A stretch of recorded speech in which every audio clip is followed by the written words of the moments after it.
Shteti shqiptar ka zëvendësuar shqiptarët e larguar jashtë me punëtor nga vendet e treta. Sipas të thënave të Agjencisë Kombëtare të Punësimit dhe Aftësive, gjatë vitit të kaluar, rreth 13.000 shtetas të huaj u pajisën me leje pune në Shqipëri, një shifër ndjeshëm e lartë krahasuar me vitet e mëparshme. Të dhënat tregojnë se pjesa më e madhe e punëtorëve të huaj që kanë ardhur në Shqipëri janë nga Turqia, Egjipti, Filipinet, India, Kina dhe Ukraina. Megjithatë, ekspertët e tregut të punës e shohin këtë si një zgjidhje afat-shkurtër dhe paralajmërojnë për kosto të larta që sjell kjo praktikë.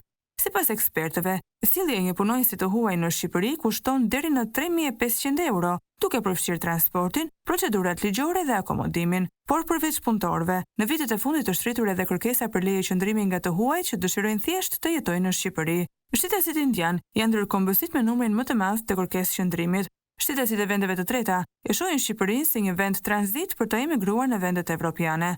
Rritja e interesit të huajve për Shqipërinë reflekton një ndryshim të rëndësishëm në demografinë e vendit, gjë që hap debat mbi efektet afatgjata të këtij fenomeni.